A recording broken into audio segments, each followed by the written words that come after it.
Good afternoon, friends. They want this passed. State lawmakers are pushing for the approval of a plan that will help lift many out of poverty. This would be through a $1,000 tax credit.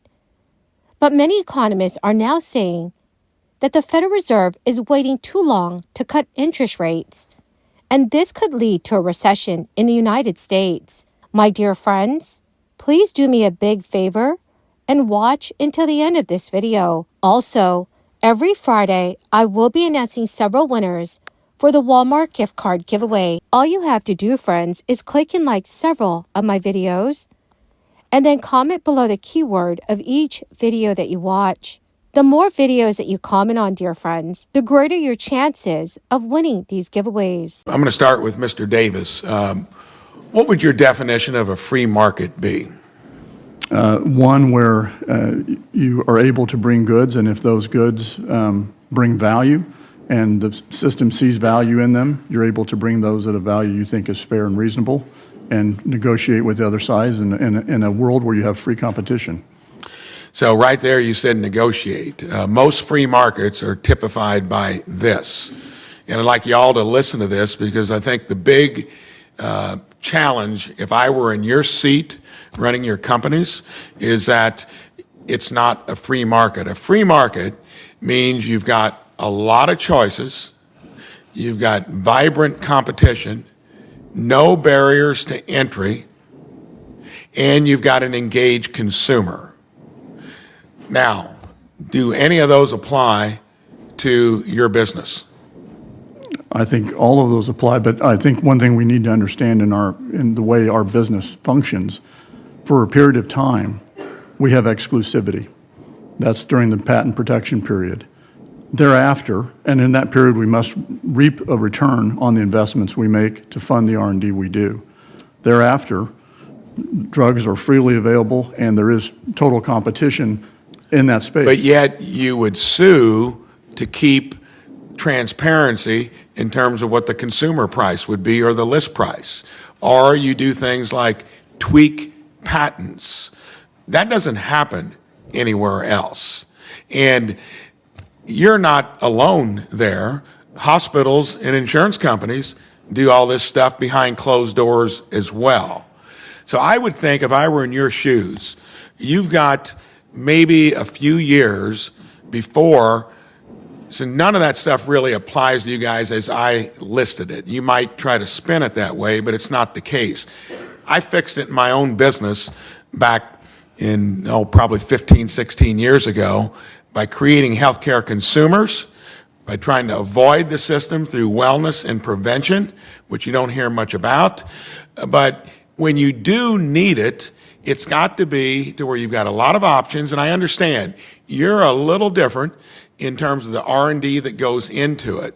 And then many years ago, you created a monster called the PBM that now is sucking all kinds of money out of the market. Why can't you fix that in terms of doing alternative ways that would just smother the market with transparency and get it into a different channel of distribution?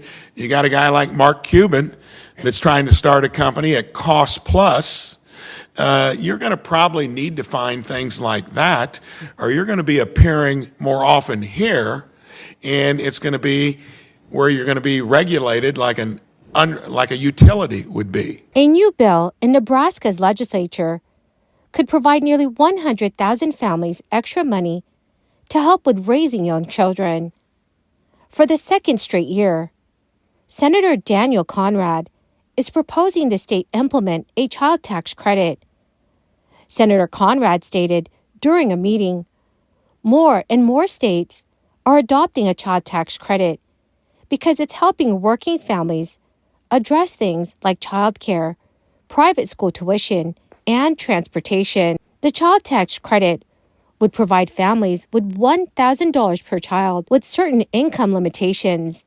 The money would be in addition to and separate from the federal child tax credit of $2,000 per child that most families qualify for. Unlike last session's bills, the bill would be for families with children 6 years old and younger. According to the fiscal note, it would cost the state about $130 million a year. Senator Conrad also said, when you help lift families out of poverty, you usually see a corresponding reduction in public benefit programs, which saves taxpayer dollars. Income limits to fully qualify for the proposed Nebraska child tax credit would be up to $75,000 for single tax filers and up to $110,000 for married couples who file joint returns.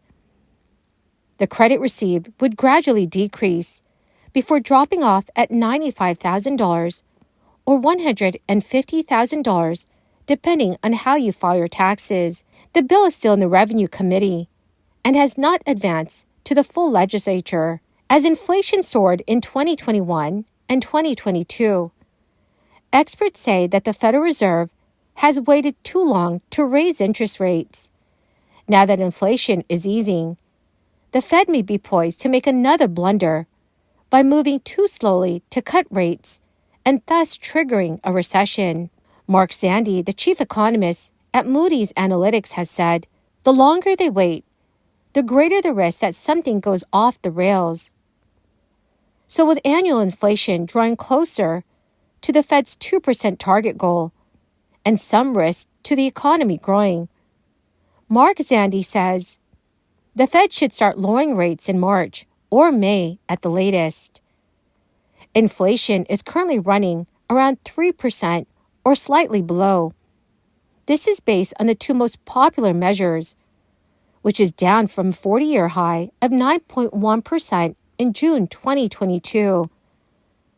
But Fed Chair Jerome Powell said last month that a March cut is highly unlikely, and minutes of the Fed's late January meeting has led some economists to push their predictions for the first rate decrease to June or later. The Fed lifted its key short-term interest rate from near 0% to a 22-year high of 5.25% to 5.5% to help wrestle down inflation.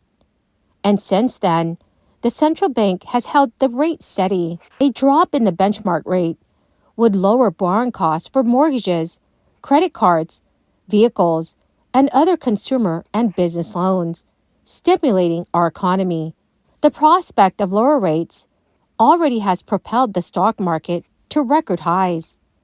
But after its two-day meeting last month, Jerome Powell told reporters that before slicing the rate, officials want to gain more confidence that inflation is on a sustainable path down to 2%.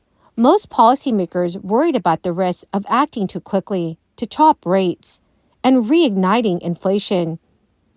Last month, U.S. employers added a booming 353,000 jobs, and average annual wage growth jumped to 4.5% from 4.3%. Rent hikes are expected to ease in the coming months, as falling rates for new leases ripple to existing leases. Overall, net job gains have been strong because employers have been reluctant to lay off workers following severe crisis-related labor shortages. Thank you very much for being part of this community. The winners of today's Walmart gift card giveaway is Tammy Johnson and Christina Beers. Congratulations, my dearest friends. To claim your gift cards, please check your notifications page and send me a message. Or, dear friends, you can message me on my Facebook page. Thank you, and have a wonderful and very blessed Friday.